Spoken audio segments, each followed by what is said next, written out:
I will tell you a few things about myself. I mean, as Nikola has probably told you, there is an exhibition here, which is The Heavens, the work I did with Gabriele Galimberti. So I'm going to go through other projects, other long-term projects I've done in my career. 2 or 3 things about myself. I'm half Dutch and half Canadian. I was brought up in Italy. I'm 54, and ever since I can remember, I wanted to be a photographer. When I was a teenager, I've got a very handsome brother. He was working as a model at the age of 16, and a friend of the family came and set up a darkroom in my parents' attic, you know, classic story. And the first time I saw a film developed, a piece of paper, a sheet of paper developed in the chemistry, I knew that was what I wanted to do. I never had any doubts afterwards. And I've worked in every single possible way in photography. And in my 20s, I ran a lab and a small gallery in Florence, and I worked more in the art world. I worked with installation work, you know, small galleries, a couple of biennales and stuff like that. And I felt increasingly frustrated with the world of photography. I thought that, you know, everybody knew each other. You know, it was never about the work. It was always about the person. And I really didn't feel at ease in this world. Even if I liked what I was doing, I felt a frustration in how the photography communicated. And in '99, I was 29, a friend of mine, a photographer, invited me to go, you know, he saw my work, said, you should come with me. He was a war photographer, to Kosovo. This was the last end, you know, of the Balkans War.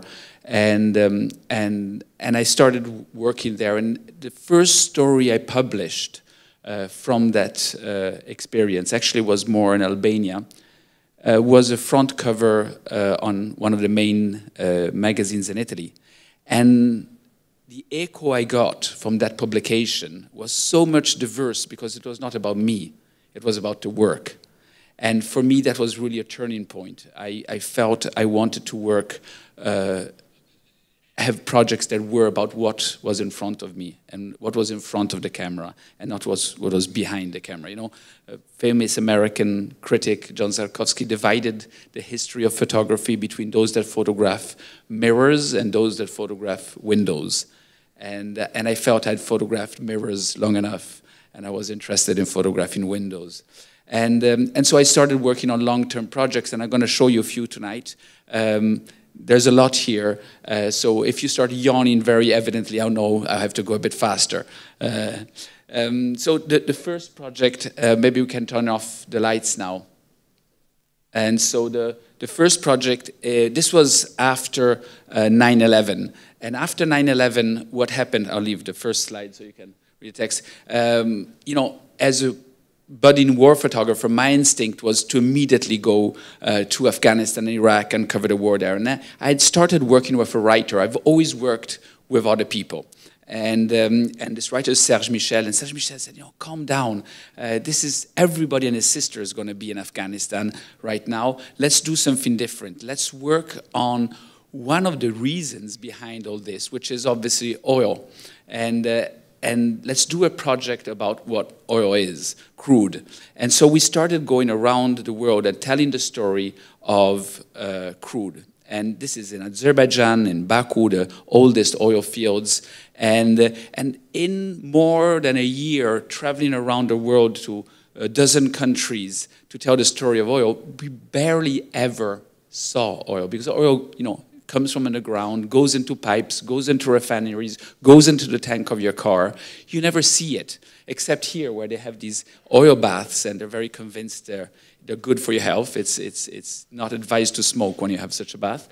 And this already for me was very interesting because photographing something you do not see, which is something that comes regularly in my career, is interesting. For example, here we are in Texas, and this is one of the most polluted cities in all of America because there are always the refineries. And how do you show pollution? You know, we went to the hospital and they couldn't give us the statistics of the air diseases because the hospitals are financed by the oil companies, by the refineries, so they won't disclose the statistics. And most of the population there is Afro-American, and they suffer very severe respiratory diseases. So this is kind of the thing. You have to find a solution to make an image which is compelling, but at the same time, with the text, will tell you something more. It seems like he's sniffing that smoke into his nose.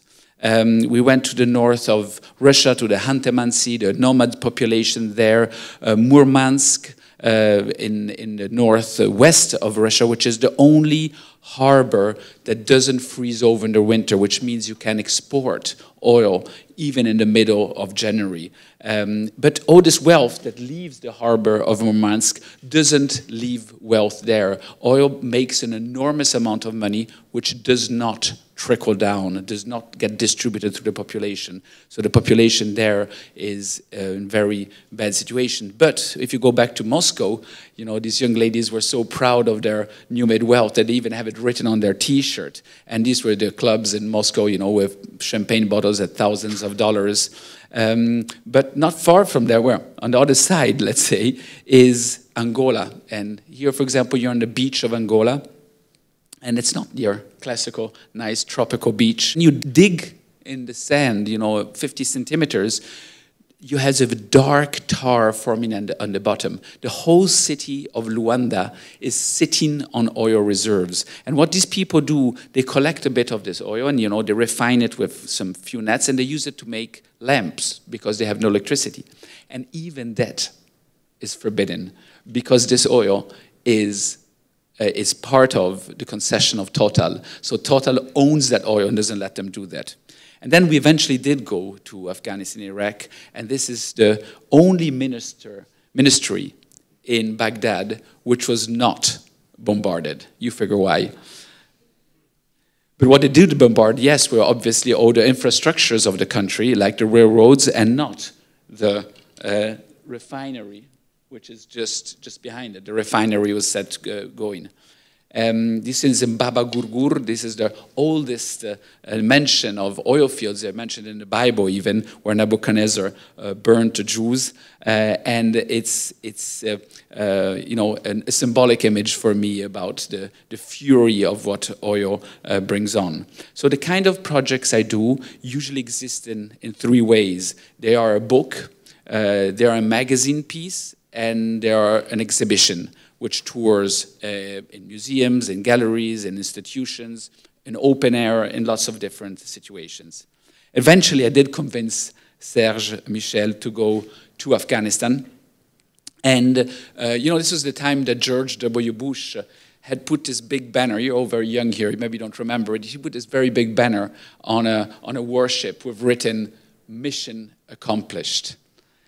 And we said, you know, is there really the mission accomplished? Let's go on the ground. Let's see. You know, that's maybe really the work of a photographer and of a journalist, verifying if something is true. So we were the first journalists to do the entire tour of the country on what used to be the old national highway. So from Kabul all the way up north, west, down, and back to Kabul. And we did this tour twice,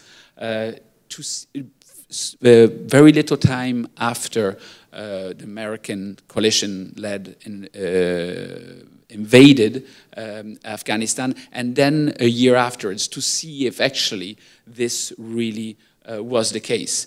So the idea was to really be on the ground and see what had happened, and beyond the embedments. The embedments when you go with the American army, beyond all the things. So yes, when the Taliban had left Kabul, there was a lot of joy. This is in the Shia population. The Taliban obviously are Sunni, and they could finally celebrate their newfound liberty. And there were some moments, yes, where we really thought that the situation of this country, which has had so many problems through the years, was going to go better. But you know, for example, in the north, we met this man. He's called Amanullah Khan. Amanullah Khan is what you call what is a warlord. A warlord basically is a bandit that comes to power. And the warlords were against the Taliban because with all the bad things you can say of the Taliban, and there are lots, they are somehow structured. The warlords control small territories, fight between each other, and basically predate on the population. But since the theory was the enemy of my enemy is my friend, the American-led coalition got together with the warlords, putting again an enormous amount of violence and rulelessness in the population. They couldn't travel on the roads without being kidnapped. There was no security. And you know, when recently the Taliban took over the country again, I read, you know, hundreds of analyses. How was it possible? How was it possible that, you know, in a few days they just swept over the country? Well, it was possible because nobody had really gone on the ground and tried to understand what the population was looking for. And the population was looking for some kind of stability, which, with all the terrible things the Taliban do, they were giving them. And I'll give you another example of how we worked. I mean, these obviously are selections of much larger body of work that are a book and a magazine piece and exhibition. But so, for example, in war zones, especially in Western-led wars, like the one of Afghanistan and Iraq, what happens is you have a very strong body of communication. And often it is also with the UN and other organizations. So UNICEF, which is the part of UN which takes care of the children's rights, had just put out a communique, press communique. And it said, you know, we're giving so many back-to-school kits to the kids in Afghanistan, so they can get back to school. This is, you know, after the Taliban have fled and the Americans had taken over. And so they take you, they bring you with buses to a beautiful, nice little school. The kids are waiting. It's a great photo opportunity. And with Serge, we said, you know, we're not going to go with that. We're on our own. We are traveling the country. We are not embedded. So let's, you know, we get the map of where the kids, these kids' back to school kits had been distributed, and we went to a school. And what you find is that actually, yes, the kits had been given, and they contained books and things to draw and pens, but there's no school, and there's no teacher. So the whole idea of showing, you know, we're giving back to school, but there was no structure behind it. And so often, what we felt with Serge that our role was to do a very slow journalism, where you really go on the ground and you try to see why a certain kind of mixture between communication and journalism, between PR and journalism, doesn't really paint the right picture. And we did the same thing in Iraq. So we traveled all along the river, which goes from the Turkish border down to the sea to Basra, and again tried to tell the story of how this country that had finally freed itself, or had been freed from Saddam Hussein, eventually was quickly falling back into chaos. Just to give you an example, this is the palace of Tikrit, which was the palace of Saddam Hussein. This is one of the places he lived. And when the troops arrived, they placed themselves in the palace. So Iraqis felt that that was their palace. You know, it had been taken by Saddam Hussein, made by Saddam Hussein with their money, with their finances, and with the occupying troops set house there. It just symbolically, it was very, very, very difficult to accept, and they were playing basketball in the middle. And very quickly, the opposition to the American-led coalition became evident. And there were these groups which you can call terrorists or insurgents, depending on how you look at it. And I was kidnapped by these people in a particular event, and by miracle, basically, I survived. And then I gained their trust. And I was the only photographer that was reporting from the other side.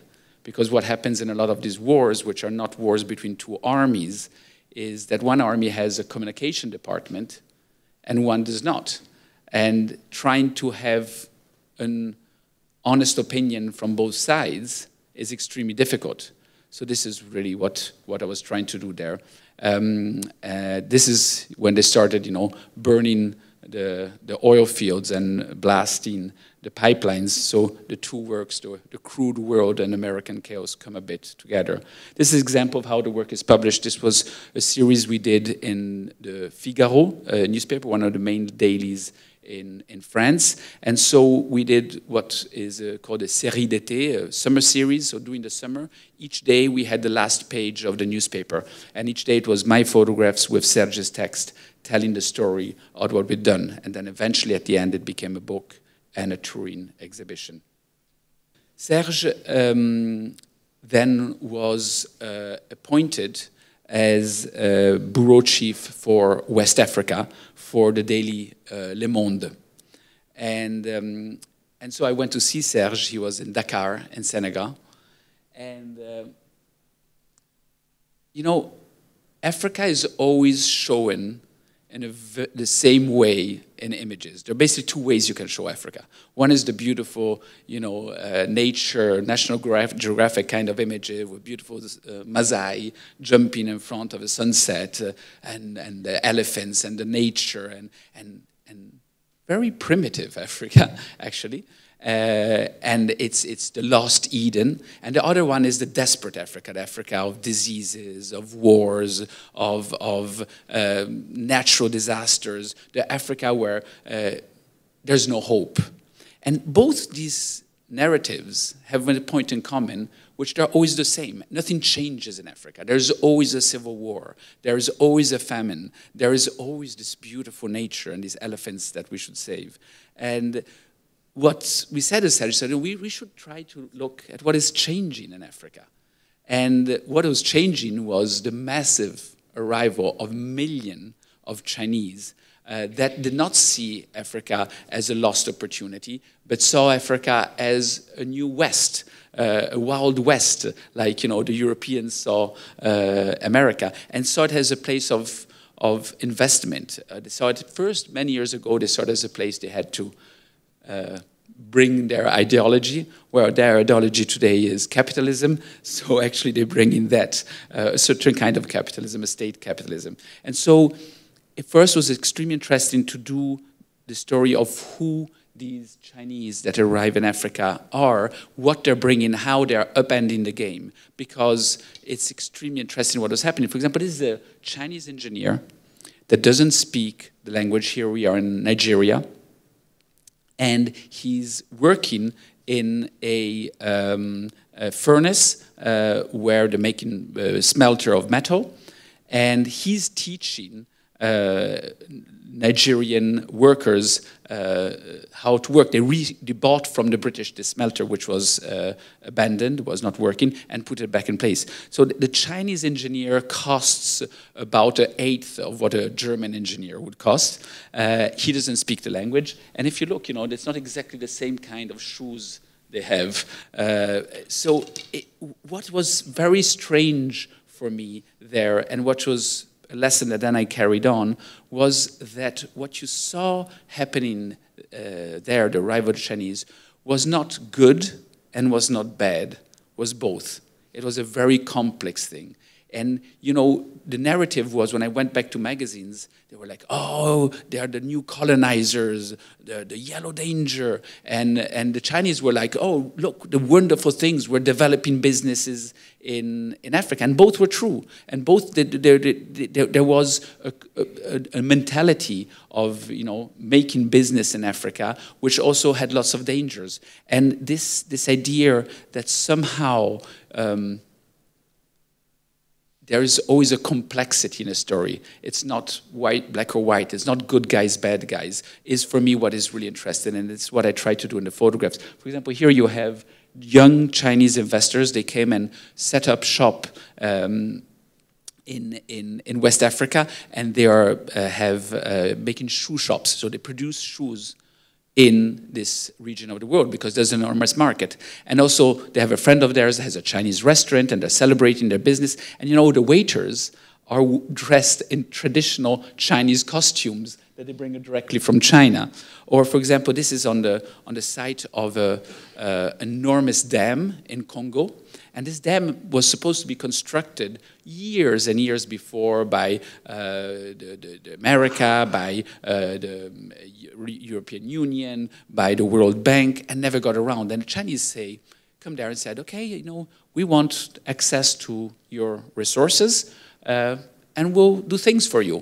Build railroads, build roads, build presidential palaces, stadiums, dams, and obviously they have the private companies and the state companies, and they built the dam in 6 months. The European Union had thought it would take about 3 to 4 years. In 6 months, the dam was done. The Chinese workers have yellow hats. The African workers have blue hats, which is kind of weird for us. It sounds a little bit racist. But there's an enormous amount of racism. The Chinese and the African are not naturally attracted. Actually, when I looked at my contact sheets, I found dozens of photographs of people pointing because they don't speak the same language. And even, this is in the north of Africa, Algeria, they're building a highway along the Mediterranean coast, and they have a village.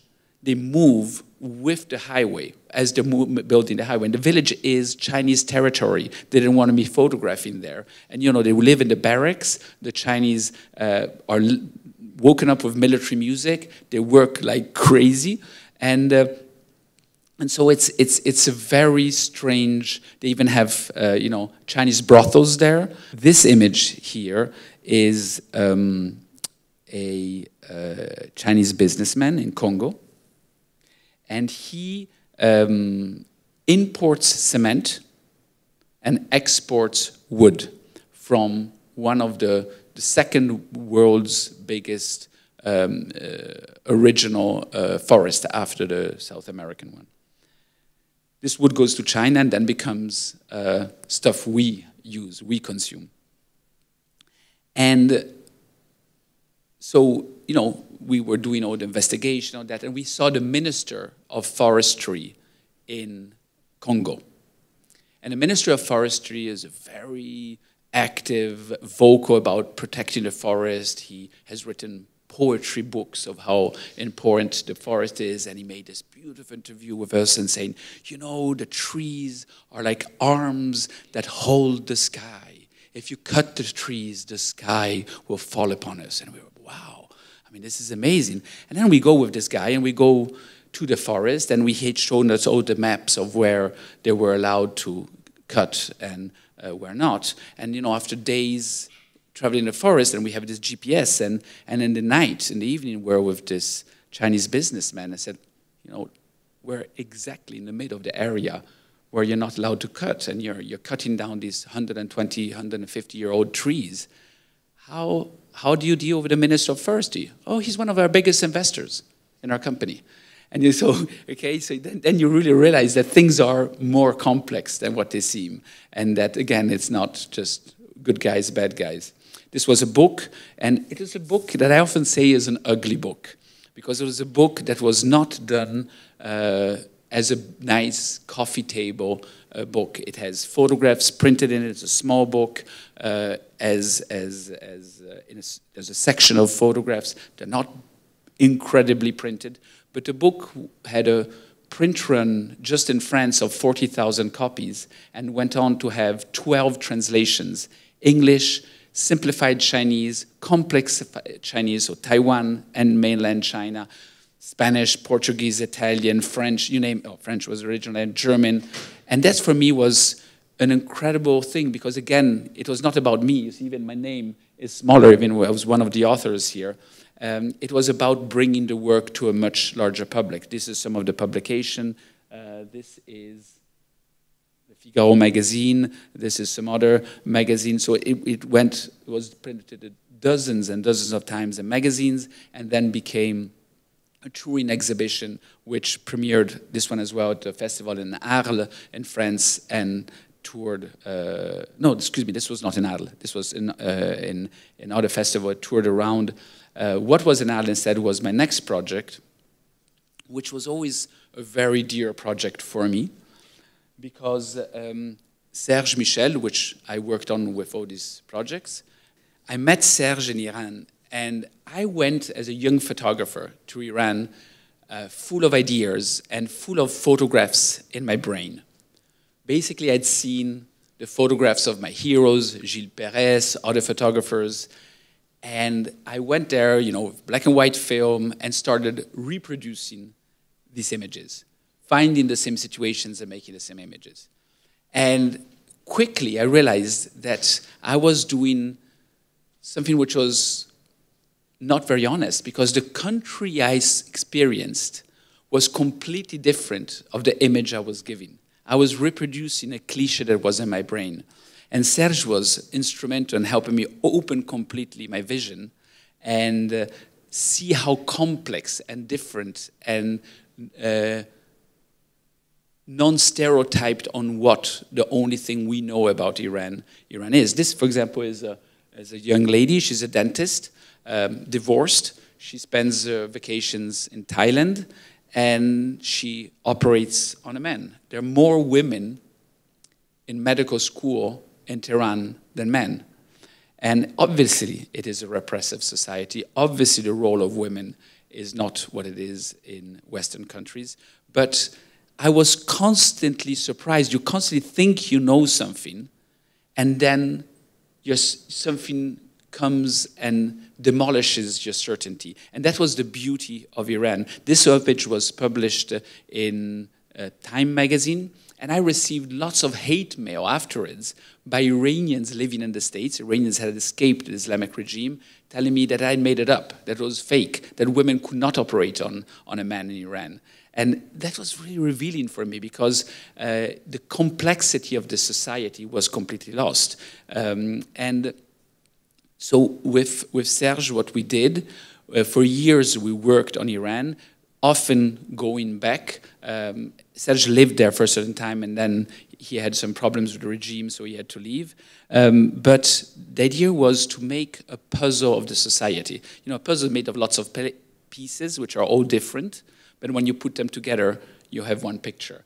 And so the book was structurally that. We had on the right page a photograph, and on the left page there was a text, usually quite short, one page or a couple of pages by Serge, usually on one specific person, like the Bazari, the sellers of the bazaar, which are very pro-regime, but at the same time they sell you soft porn carpets and telling you how wonderful it is because just the nipple of this woman is 300 knots. Or you know, this is Masoud Jozani. Masoud Jozani is a film director, and he had a green card. He lived in the States. He was educated in the States. And he went back to Iran to make movies in Iran. And everybody was like, what? Why would you go back to Iran? He was working for Iranian television. So, you know, very, very controlled by the regime. And he said, it's a lot more interesting here because you're always trying to push that line. So he was doing this series for national television about an Iranian family across 150 years. So he was shooting a ball at an embassy in the 30s.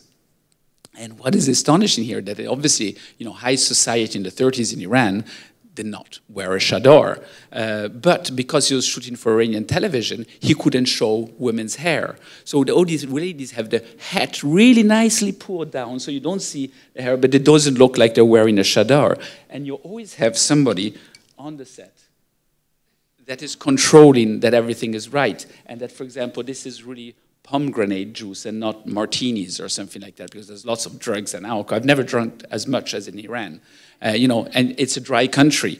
And so, you know, stories about the clashes between generations, the mothers, the daughters. This is a wedding, not a gay wedding, but where everybody was drunk. There was alcohol under the table, no alcohol on the table. And at some moment, you know, people just got out of the way. Or you always think of Iran as a very sad society. You know, there's always these dressed in black, men with beards, touting machine guns, women, you know, completely covered. And this is a place, a school, where they teach you how to laugh. You would imagine. It's kind of weird. And we went there, you know, they told us about it. And went there. This is this is like one of these very Californian-style self-help courses where they teach you that laughing liberates all your good energy and stuff like that. And you had this guy, he looked like an American preacher, said, 1, 2, 3, and everybody cracked out laughing like crazy. And you know, it's kind of elements that really we found interesting. And all this very unfortunately happened. I mean, I started this whole story when the president was Ahmadinejad, which some of you might remember. He was an extremely conservative president, and he got reelected for a second term with elections which had been completely rigged, and it started a whole movement, which was the Green Movement, which was the starting of, then was inspiration for the Arab Spring. And the Green Movement is the moment we ended our project because we were kicked out of the country. We went into hiding. We stayed till we could, and then we were accompanied to the airport and made persona non grata, so I cannot go to the airport. So the last photographs were about these manifestations, which were the first ones that they started being shared, you know, on Facebook and on. You had all the first phones coming out. It was amazing. So this became a book as well in French and in other languages. But I really felt I wanted to bring back what I'd done to where it came from.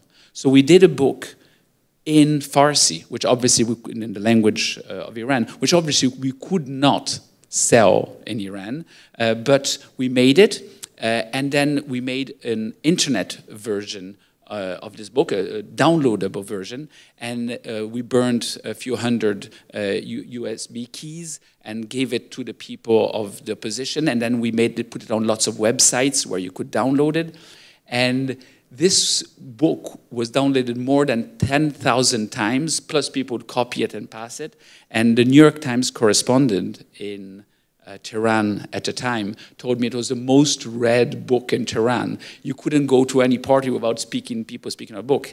And so we set up a website and a Facebook page, and our ex-fixer, who had to flee the country as well, she was in Canada, was moderating all the content, and she said the comment that came most often was, Paolo and Serge are actually not who they say they are, they're Iranians, because only Iranians could have been able to tell stories like this. This was obviously not true, but it was the biggest compliment I ever received of a work. And we had friends from Iran calling me, so no, you know, I had to shave my mustache because people would recognize me in the street and said, oh, you're at page 168, I know your story. You know, it was very sad.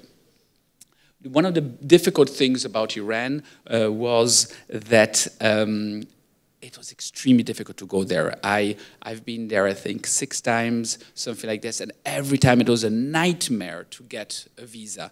And you'd wait 6 months and write dozens of letters, and at the end they'd give you a visa, and they'd give you a visa for 10 days. You really were expecting to work, and you get there, and Iranians love, you know, seeing you, inviting you for dinner before you take a photograph or anything. So everything was complicated. So the next project, I decided I wanted to live where I was working. And so I went to live in Haiti. My partner at the time was an agronomist. She's an agronomist, and she had a job in Haiti, and we said, you know, let's go for 6 months, and we stayed 4 years. And the idea is, you know, Haiti is the poorest country in the Americas, and it's a bonanza for what I call pornography, the people that photograph poverty. There is, if you go in the archives of Magnum, there are dozens of stories of Haiti of people in very difficult conditions. And it's true, it's a poor country. But what I was fascinated by, interested by in Haiti, was how it had, this is always called a failed state, how it had the desire to be a functioning state. This is an extremely proud country with a religious identity, linguistic identity, a historic identity, the first successful black revolution against the most powerful country at the time, which was France. And so instead of photographing the poor, which are always available, I decided I wanted to photograph the rich.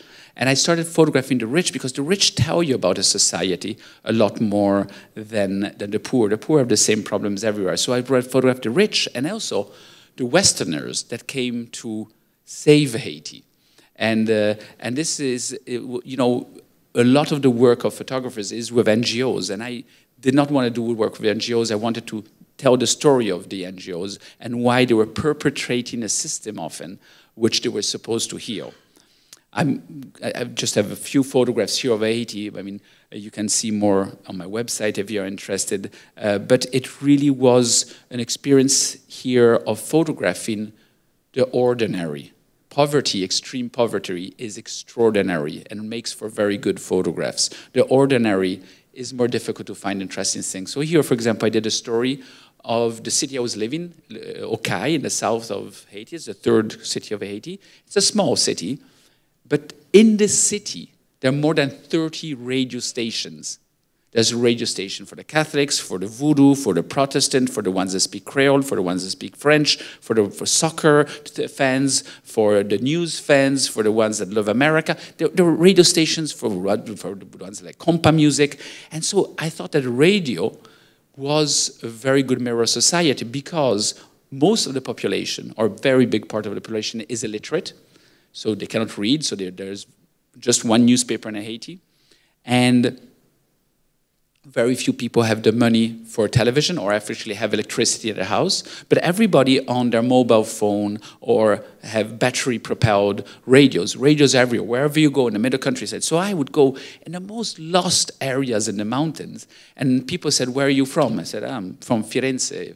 Oh, and they'll tell me all the players of Fiorentina, of the team, that I don't even know.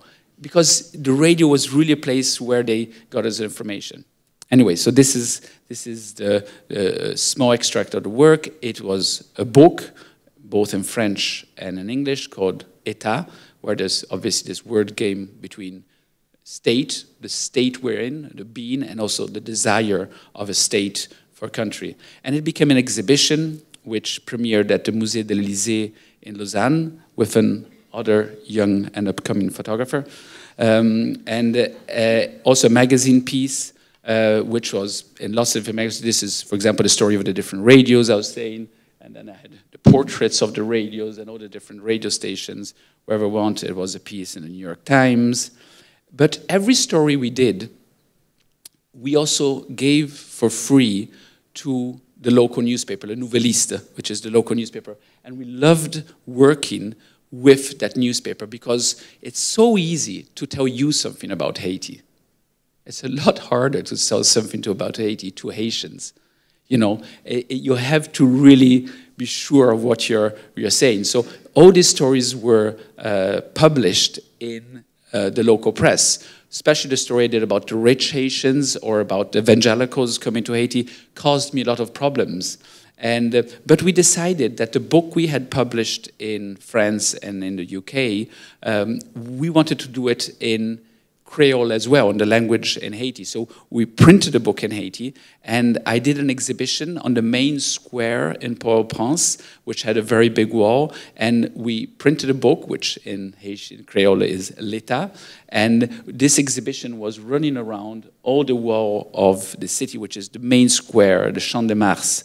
And for days we set up the show there, because they had offered me to do the show in the National Museum, but the normal people don't go to the National Museum. The normal people were on the street. And while we setting up this exhibition, hundreds of people came there. And the police told us we had to set it up at night because it stopped the traffic. People would so start talking with us and angry and thank you. And somebody said, I'm going to rip it off. And I'm going to stay here and defend this photograph. And I never had something like that. Really an enormous emotion about the work you were doing. It really set people going.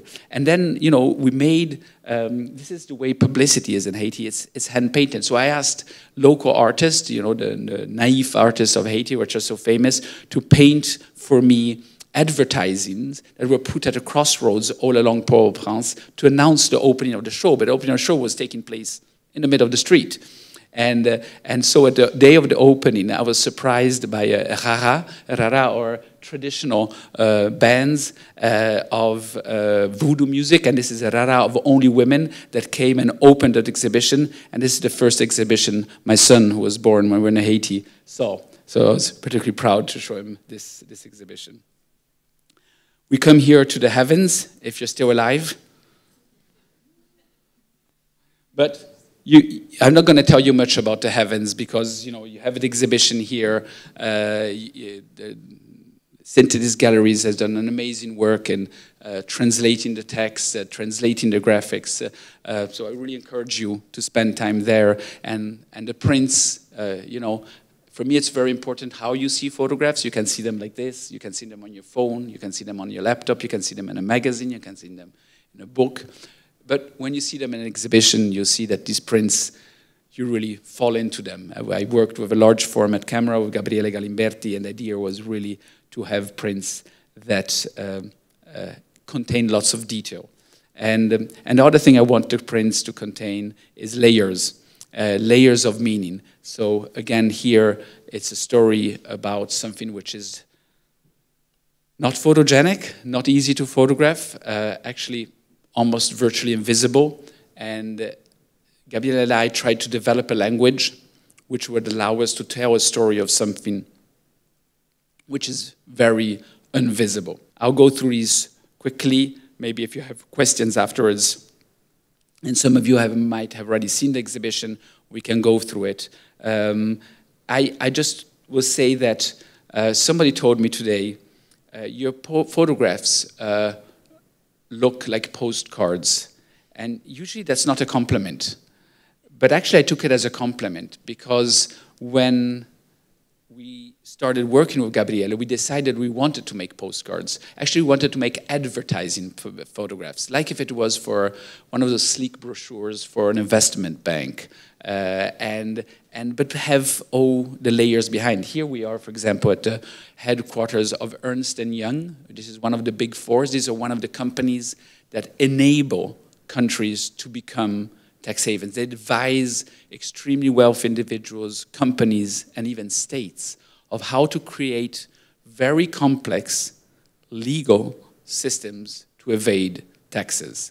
And they had the London Bridge behind them. And I wanted the caption of this photograph gives you statistics of what Ernst & Young's do and how they're implicated in these kind of things. And these companies are extremely determined of managing to avoid what companies and individuals should pay. Through more than 2 years and 13 different countries, Gabriele and I tried to tell the story of tax havens, and often with photographs. So this is a young lady in an infinity pool on top of the Trump Tower in Panama. Yes, there's a Trump Tower in Panama. And she's looking at the skyline of Panama City at sunset. So this could be like an advertising image for the tourist bureau of Panama. But actually what you see here is that at sunset, all these skyscrapers, which did not exist only 10 years ago, have the lights off because nobody is in there. Because these are just investments from the drug cartels to clean their money. And so once we learned about the drug cartels investing in real estate, and this real estate, we're going around these buildings, they're all empty. I said, how do you photograph? How do you photograph an empty building? And so we went there and showed that the skyline, if this was New York, it would be all lit. But it's pitch dark in the center of Panama in the evening. So this is the kind of translation we try to do with the images. Or like in this case, this is the head of Dell Computers in Singapore.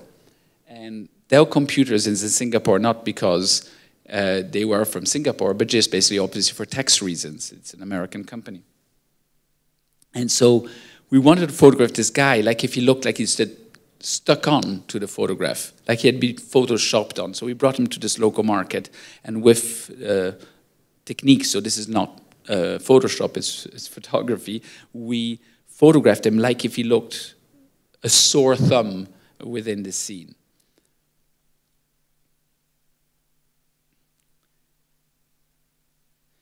This is a story that involves a lot of issues of access and getting there. I often say that it's much harder to do a story like this than to be a war photographer. War photography can be dangerous. I experienced it myself. I have many colleagues that have unfortunately died, but actually it's easy. You go there and the photos are screaming in front of you. And I didn't show you any photographs tonight of particular violence. I didn't think I wanted to indulge in that. But what I really felt is that I had a calling to do stories which were less photogenic, less easy to picture. And you'll be happy of this. This is the last story I'm showing you tonight. After the heavens, which is a story that defines an industry, which defines our financial system. But as I was saying, it's difficult to translate in images. I wanted to start a new project on another globalized industry that is at the core of our lives, the pharmaceutical industry. And I started working with another Swiss journalist, I have something with the Swiss apparently, called Arnaud Aubert. Serge Michel, in the meantime, had become the editor-in-chief of Le Monde, the newspaper. And Arnaud and I had worked already together in the project I showed you from Haiti. And he had just finished a long story about the birth of a drug, of a medicine, from when it's studied in the labs in Switzerland, often, lots of pharmaceutical companies there, to the moment it becomes a generic produced maybe in a lab in India. So the whole life of a medicine. He had done this for Swiss radio. And our interests intersected again, because I was really interested in doing something on the pharmaceutical industry. And we started where we had finished the previous projects, in the streets of Port-au-Prince. These gentlemen are street vendors. We're in one of the poorest countries in the world. This is what a pharmacy looks like, but also a clinic. And the vast majority of Haitians do not have enough money to go to a doctor. And therefore, these salesmen become doctors, therapists, and obviously pharmacists. They walk the streets of Port-au-Prince with these chemical Babel towers. They are untrained merchants. They don't know. They sell anything they can get their hands on, from antibiotics to anti-malaria pills, from aspirins to contraceptives, from fake Viagra and real abortion pills, often with little or no knowledge of what they're selling. They told us that the tower must be beautiful, harmonious, and that the pills, like colored candy, must entice, must give you desire. You must want it. I immediately thought that these were works of art, and I wanted to photograph them as such. They are totems that promise the miracle of healing. You know, the pill is a recurring motif in our collective unconscious and in a pop culture, from Alice in Wonderland to The Matrix. It offers an almost magical solution, an immediate and mechanical response to all human difficulties. From Haiti to Switzerland, a country for which the pharmaceutical industry accounts for half of all exports. At the University of Fribourg, we met a scientist who specialized in tickling rats. Yes, rats laugh, or at least until Diana Roccaro, this researcher, destroys a part of their brain in search of the place where the ability to laugh resides. It's called the parva fox. And when Diana, with the help of a laser, removes that area, her mice don't laugh anymore. We're in the most advanced research. Imagine, one day we could chemically stimulate a specific area of the brain in order to trigger in laughter. It could be like that photograph I showed you from Iran, everybody laughing. I could give you a pill and you would start laughing. But after weeks in the labs, in the luxurious Swiss PR offices of Big Pharma, we realized that what really interested us was not the pharmaceutical industry itself, but our relationship as consumers with this industry. We decided to go and see the consumers, those like us, here in a series of serial photos taken with Gabriele Galimberti, who I did The Heavens with, in his signature style, the same style he used for the Toy Stories some of you might be aware of. In more than 20 countries, we asked a very simple question. Can you show us your pills? A medicine cabinet is a biographical record, the expression of a person ills, a unique archive of past disorders. It is also confessional, revealing secrets behind our swinging moods, inner feelings, and weaknesses. The pharmaceutical mirrors provided us with an initial understanding of what we set out to investigate in the project Happy Pills. This Kurdish couple has lost their son, and so obviously between the pills you have antidepressants. Every time you have this kind of game, here a very sad game, between the pills and what they do, and it tells you something about the people. We wanted to meet people for whom a drug has a fundamental role in their life, not so much to heal them from a specific disease, but to heal them from our condition of humans. We started in Italy with Roy Dolce. Roy is a professional gigolo. For him, Viagra is a work tool, an implement. The erection is a proof, says Roy. He is here with a client on a bed of a 5-star hotel in Montecatini Terme. See, each year, 4 billion Viagra pills are consumed worldwide. That is 1 for every living male, from 0 to 99. Clearly, the vast majority of these pills are not consumed by people who suffer from erectile dysfunction, but by those looking for mechanical success, the security of performance, the reliability of chemistry against the unreliability of our brain. The drug is not used to cure, but to reassure, That is, it's not consumed for its medical benefits, but more for its almost miraculous promise of a performance, a success, and in short, of happiness. Here we had found our title, Happy Pills.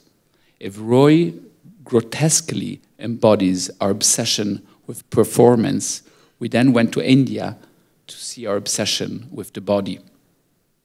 India is the new bodybuilding mecca that will soon dethrone the United States.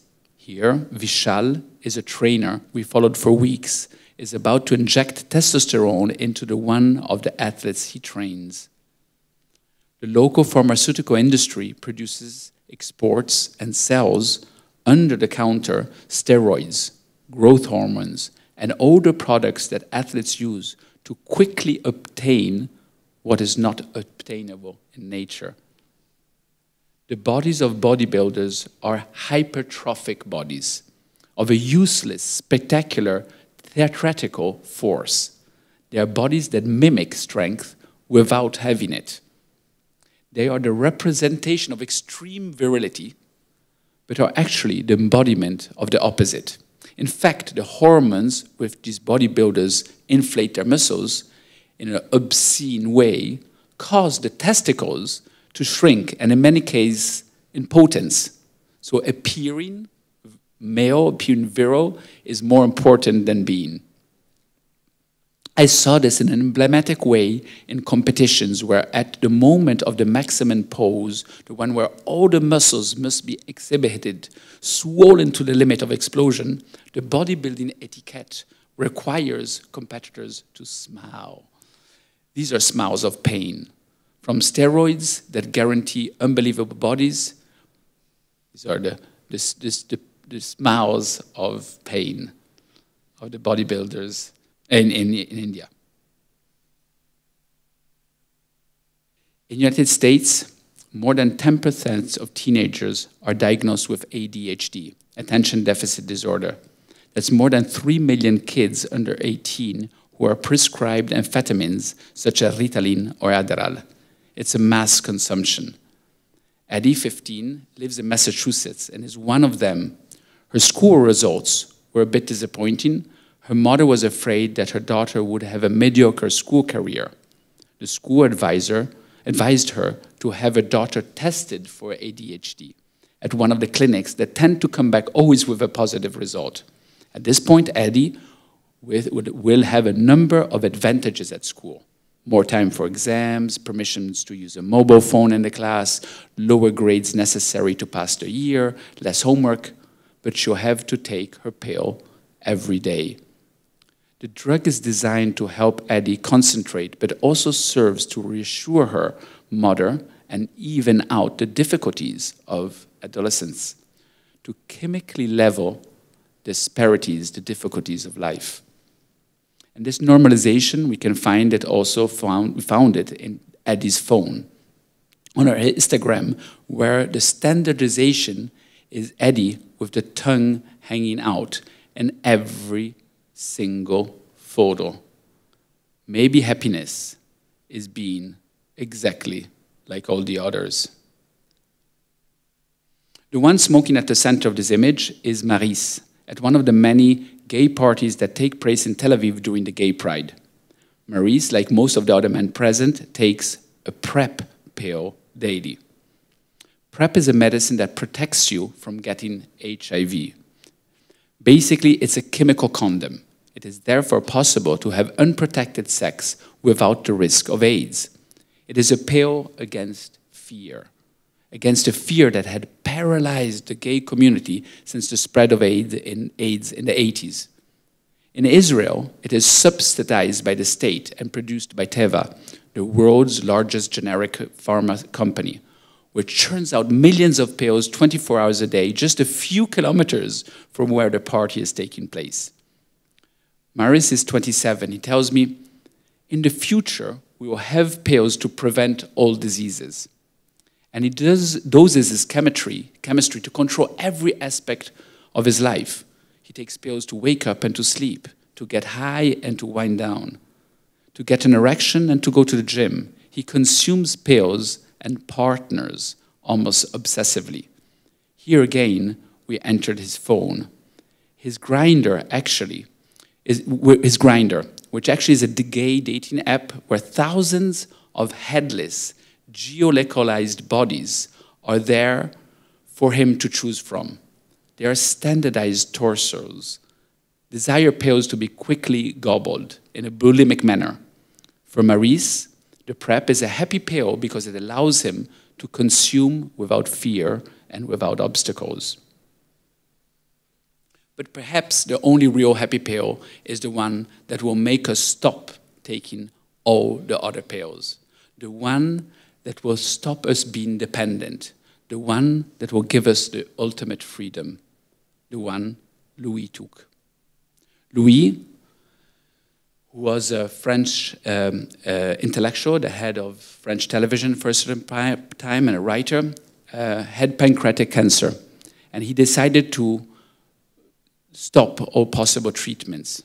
For me, happiness is a voluntary state which excluded addiction, which excludes medical slavery, he told me. Louis was a French writer, as I was telling you, and he decided to go to Switzerland to die with dignity because it is forbidden in his country. We followed him on his long journey, his last one, all the way to the clinic in the suburbs of Basel in Switzerland, where he took a lethal dose of pentobarbital, now used only for assisted suicide and on the death row in some American prisons. When I told Louis I wanted to accompany him to the end, he said he would drink champagne just before he departed. It did not happen, unfortunately, because Louis was too sick at the end. But seeing him happy on his deathbed, I told myself that maybe that was really the only happy pill, the most counterintuitive one, the hardest to swallow, the one that is not addictive. Arnaud and I have traveled the world to see if it is possible to encapsulate happiness. The task of defining happiness has long been delegated to religions, philosophies, or even politics. Today, this universal quest seems more and more to be something that the pharmaceutical companies are taking care of, which uses all of the tools of the modern age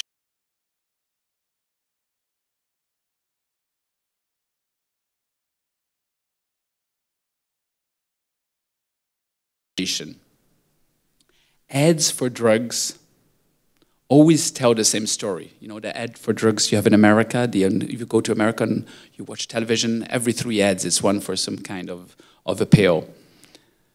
And the story of the publicity story is the same. You have a problem, a pill, and then happiness. And happiness condensed and summarized in a smile, like these from all the different advertisements I took from ads in American television. So more than ever, to be happy is a duty. Thank you very much. Thank you very much. It was very interesting. Probably you can share you being kidnapped. So you didn't give any details, but it would be very interesting because what you do is you need courage, but also this is a price to pay. So if you can share some details that you don't find very personal. Thank you. I usually don't like to speak about that for a simple reason. It's that I think one of the diseases of journalism is protagonism. You know, I said at the starting I wanted to photograph windows and not mirrors. And in my trade, it's very easy to try to put a spotlight on yourself. And yes, I was kidnapped in Iraq, but that same day, dozens and dozens of people died. It was the day of the attack on Fallujah, and basically I was in the wrong place at the wrong moment, and I had a satellite phone, and a few minutes afterwards, the Apache helicopters arrived. So the people in Fallujah thought I had called them in, thought I was a spy, and they took me and the journalist and brought us to the desert to be eliminated. And while we were on the ground there, for a kind of a miracle, the fixer managed to convince the guys to use my phone to call the head of the insurgency in Fallujah, who he knew, because my fixer was from Fallujah. And I had I have a Canadian passport. Canada was not part of the coalition. And so he basically told them, you know, leave those guys alone and come over here. We need you. The fighting is crazy right now. There are helicopters over the place. And so they just, you know, they had beaten us up before, so they left us like that in the desert. And next moment, we're in the middle of the desert. We didn't really know what to do. But I managed just before they left to ask them if I could take a photograph. But what was interesting was that, you know, we managed to get back to Baghdad, which is like an hour away, and then your adrenaline goes down, and you start realizing what has happened. And that evening, Samir, my fixer, called me and said, you know, I got a call from the guys in Fallujah, and they want to see you again. I was like, they want to really be sure you're not a spy, but they also wanted, you know, to excuse themselves for what they did today. So you're invited to go to Fallujah tomorrow. And I wasn't really sure I wanted to accept this invitation, but it was impossible to enter Fallujah if it was not through them. And so I thought it was an opportunity. And so I hid in the trunk of the car, and we entered Fallujah. And then, you know, I was eating lamb and rice with the people that had beat the shit out of me the day before. So yes, it was an opportunity also to get access and gain a certain amount of confidence to say, I want to journalistically tell the story of what is happening here. You shared so many of the previous projects. Can you share one or two of your future projects? We are very interested. So, no. Okay. The simple answer is no. For a couple of reasons. Basically, I don't want to you know, sell the skin of the bear before I've caught it. And also, my projects involve a lot of research. And while I'm doing research, the project might change somehow. You know, when we did Happy Pills, it started as a project on the pharmaceutical industry. We wanted to do a project on big pharma, but then it became a project on us as consumers, how we look for happiness in chemistry.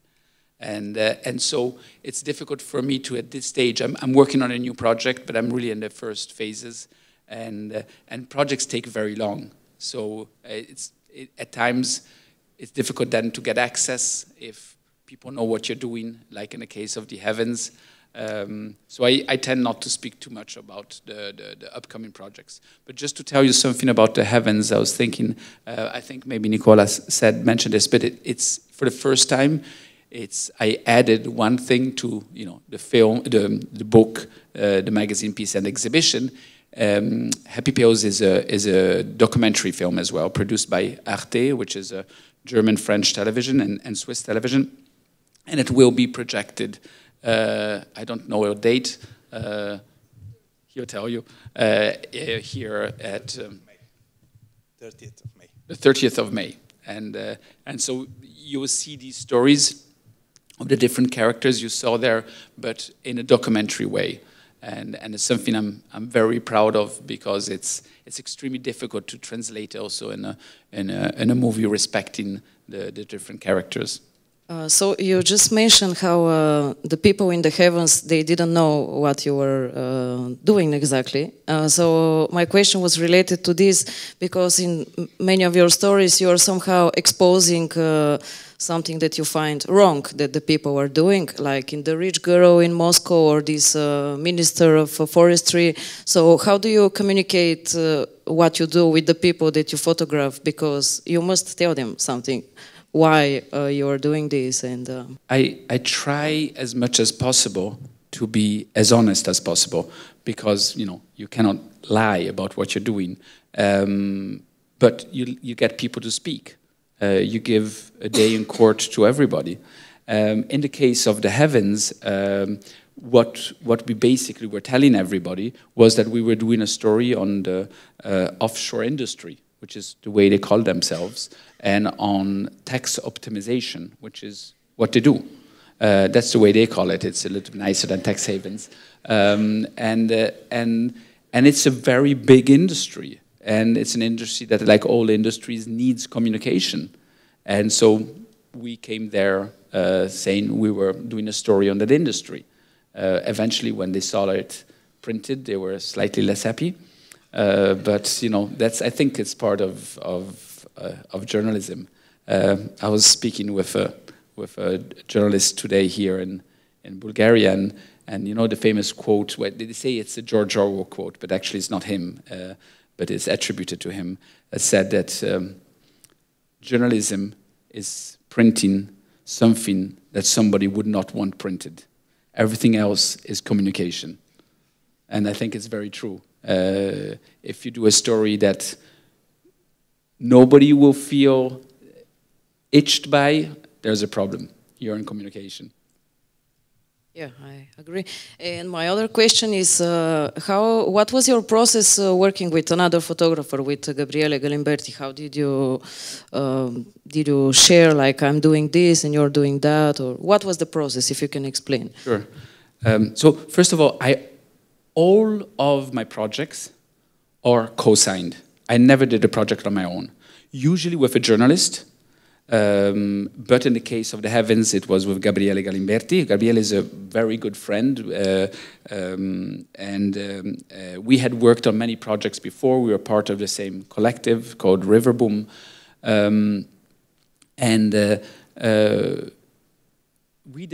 we got interested in this story together. We did a first trip together, and we decided immediately we wanted to photograph it on a large format camera. So this is a 4x5 camera that you have to put on a tripod. It's heavy, it's complicated. And so every single photo, except 2 trips that I did on my own, we did together. And I don't even know who pushed the shutter, actually, because we're there, you're speaking with the people, you're setting up the lights. It's really like we were each other's assistant. And that allowed us also to be extremely fast, because we knew what we wanted. And, we each had maybe more one role than the other in the thing. We quickly, he was better doing some things, I was better doing other things, but it was ideal.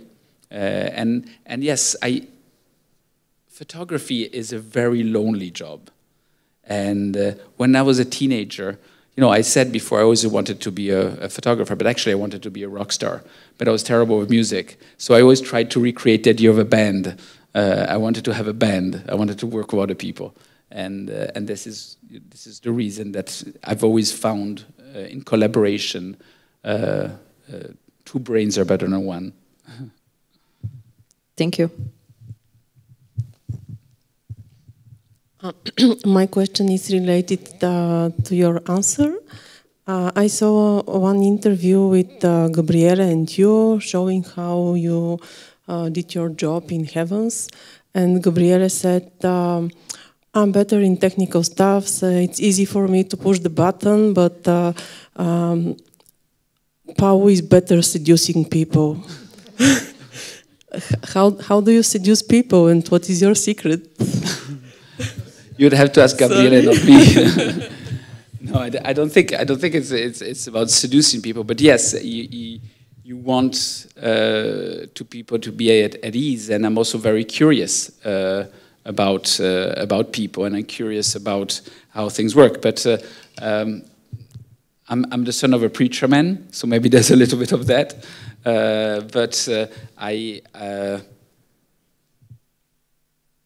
I think I basically do this job because I'm curious. So when I meet people, whether it's a warlord in Afghanistan or a banker in Singapore, I'm sincerely interested.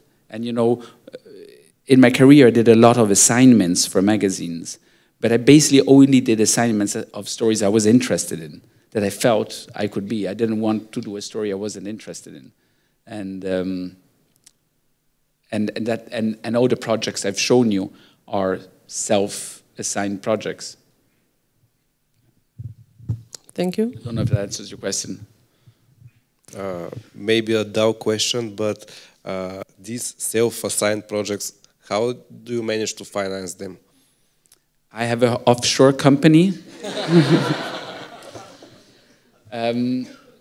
So yes, it's extremely complicated. Well, I can say I'm 54 and I don't drive a Mercedes, so I've not made money. I've survived. I've lived comfortably with this, but it's not the line of trade where you become rich. Far from it. For most of my projects, my main partner was the press. So I would go to magazines and have partner magazines in some countries, many countries, and say, you know, they maybe trusted me. I said, I'm going to go do this story. Give me some money to invest in it. And then, if the story was good, they would run it. You get paid, and then afterwards, you have the exhibitions, you have the book, you have print sales. So all this makes a little bit. So usually, you have an economy where a project, and you know, I've always been very careful with these projects. I didn't sleep in 5-star hotels or things. And also because these projects are long, take a lot of time. So I would have investment from magazines, and maybe I would invest a little bit of my money on it, or publisher. When I started doing books, the books worked well, so publishers would give you an advance to do a project, and then when a project is finished, it goes on giving for years. You have an exhibition here in Sofia, which was a work done almost 10 years ago. And so I try to do projects which don't go bad quickly, which last, which say something on something, which is not the news, you know. But on a less happy note, yes, the press is not what it used to be. Many of the magazines I used to work with have either closed or have slashed their budgets enormously. So Happy Pails was mainly financed by the film. So there's an economy in documentary with, you know, Netflix and they're producing a lot more documentary. There's a big thirst of content from the platforms. So it's much easier to produce a documentary today than a photographic project, because your outlets for a photographic project are a lot less than what they used to be. I don't know how many of you are subscribed to a magazine, but you know, it's yeah, So that tells you how the magazines close. So yes, and the other solutions today are more on towards the grants, the art world, and they don't really like very much documentary projects. It's a lot more about mirrors than windows there, and so yes, it's challenging. I definitely think it's challenging, and one of the things I am right now confronting, we're speaking of a possible new project, is how I'm going to finance it. So I'm going to go around with a hat after this discussion. Thank you for the presentation and for being here. I would like to ask you, do you ever stop thinking of photography? It's funny you asked that question. I wouldn't know how to answer that exactly. But when I was in high school, and I hated high school, I remember I thought that my feet, the point of my feet were cameras. And I constantly took pictures in the classroom with my feet. And my teachers would ask, why are you always moving your feet? Why it looks like you're dancing? And I don't know, yes, I think I certainly stopped thinking of photography, but I love to organize things in the space around me. If I look at you, I look exactly where your glasses finish compared to the seat behind you. Sorry. Thank you for the wonderful presentation. I wanted to ask you, how do you decide to limit the topic? Because if you work with the pills, you could extend it enormously. You could talk about, I don't know, drugs and trafficking and stuff like this. And how do you decide to focus on these cases? So there are two ways. One way is when you start a project, you really structure it. So you say, this is what I'm going to say, this is what I'm going to limit. It's like you make a garden. You say, this is the perimeter of the garden I'm going to work on. The other thing is your publisher starts screaming at you. The television says, if you don't give the film for that month, we're going to stop giving you money, and you have a date for a show in a museum, and so the limit in time at a certain moment blocks you, because you could go obviously on for years on a project. But I more and more try to make a menu of a project when I start it. Say, this is what I'm going to say, and you know, you're always unsatisfied. You always say, oh, okay, now I'm going to go back to that place because the photos were really not that good, and I would do it like that. But at a certain moment, you know, the money runs out, the time runs out, but the desire to improve a project is always there. You want to go on working on it. But so does it depend on the people you meet, like this old man who decided to suicide, or? Oh yeah, that story definitely finished at that moment. I couldn't go on photographing him, let's say, in a very cynical way. Yes, it also depends, you know. We were with Addie, the young girl in America, you know. And we would arrive, and we were filming there as well. And so it was me photographing and directing, a cameraman. We had a sound guy, and we would arrive at the house at 5:30 each morning when they're still sleeping. The mother of Eddie would open up the house and a night gone. So, oh, fuck, they're here again. And we'd go to school with Eddie, would go to her classes of, what's the sport she does, cheerleading. We went to church with her. We went to vacation with her. So you get extremely intimate, and it's excellent, but then at a certain point you realize you're too much, and they're happy to see you leave. Hi, thanks again for this presentation. I was going to ask you about how do you come up with ideas, and how long does it take for you to prepare for all of these projects, because they seem very intricate, and you need probably to do a lot of research before that and find the right people for it. Yeah, I think I mentioned that before. There's more time in research than actually photographing. And how long? It really depends. It depends who you do it with. For example, with Arnaud, the Happy Pills project, it was the longest I did. The whole project took 5 years, But one of the reasons was to get access to these people. I'll just give you an example. We divided the characters, and so we knew we wanted to have a gay man in Tel Aviv. We first had decided, the prep story, we decided we ought to do it in San Francisco. And then we realized in Israel it's subsidized. And it's produced by Teva, that produces there. So it was really the perfect thing. And all the stigma about homosexuality in that part of the world, but at the same time Tel Aviv is a gay paradise. So there was lots of things that came together. But how do you find the right person which will accept to go to parties, to show himself in all his intimacy with his partners? You'll see in the film there's a lot more intimacy. And so that was one of the that I had to find.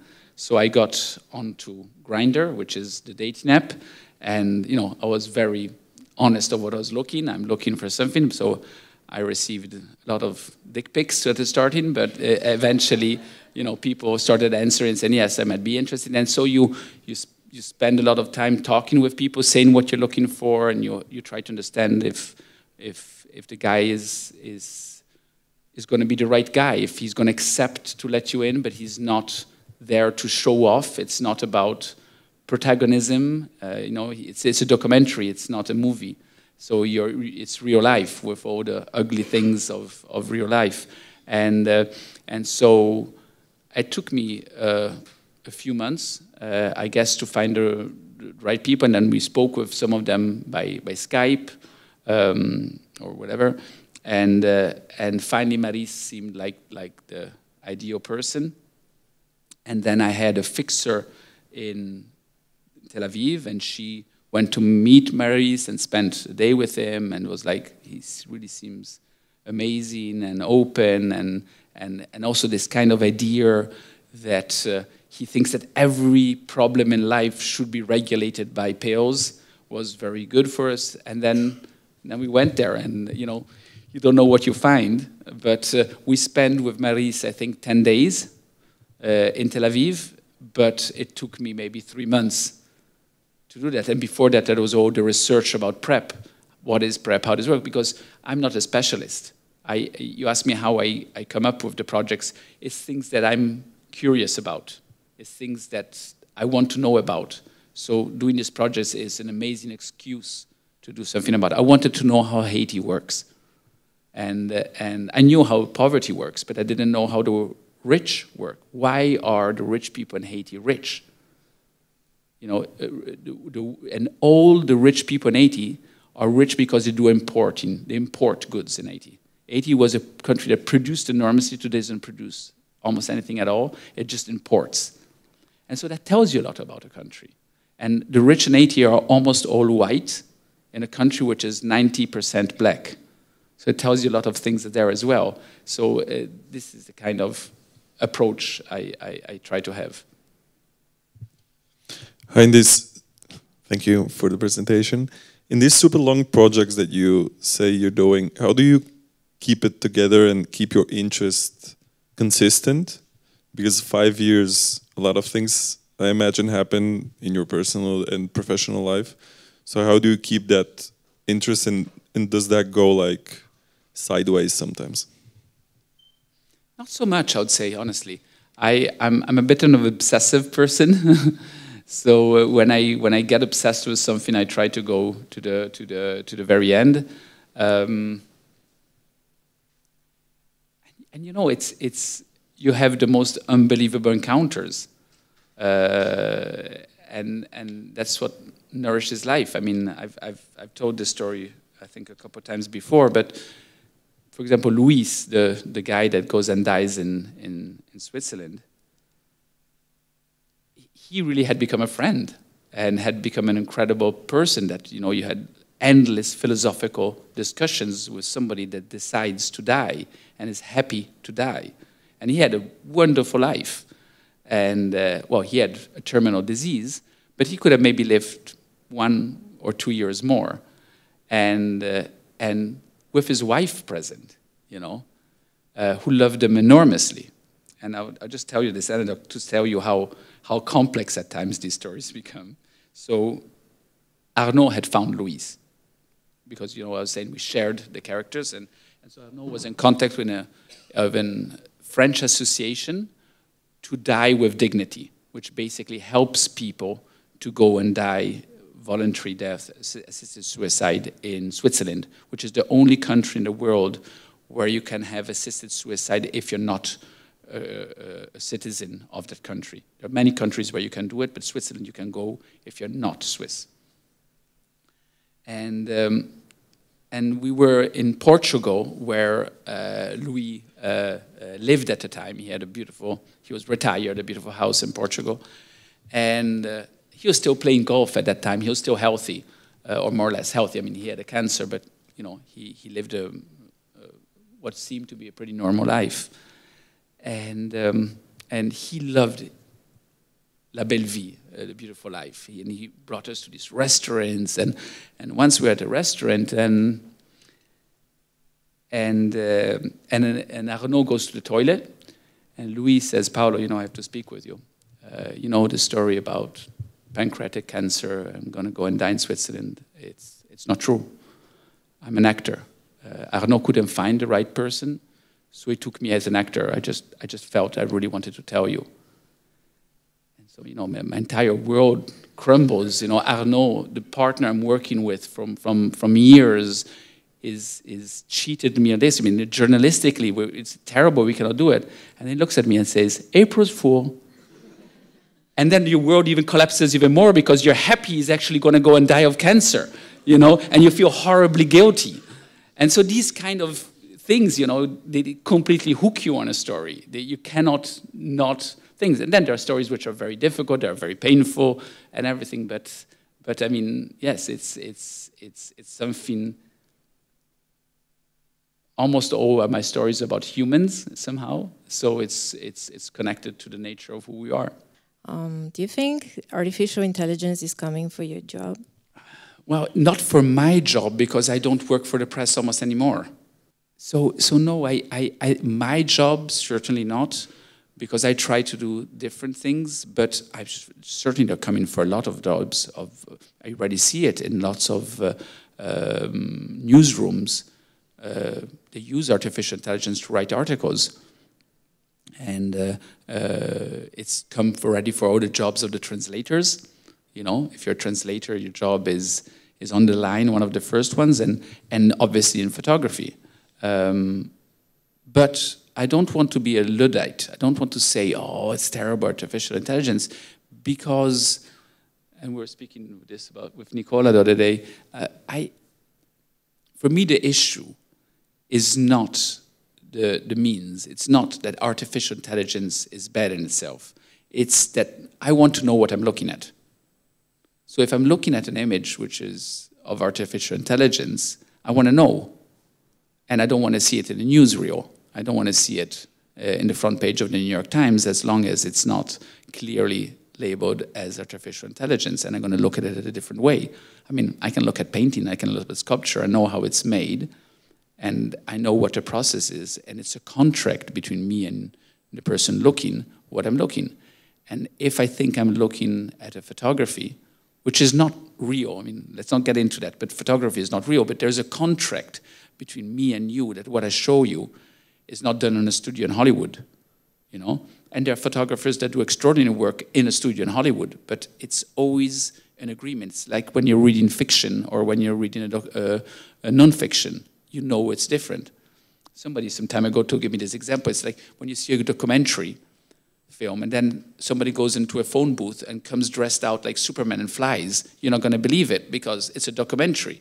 But if you see Superman film, you accept that the guy flies, you know, because it's a contract, you're respecting it. So that's a very tricky area right now in artificial intelligence and what is happening.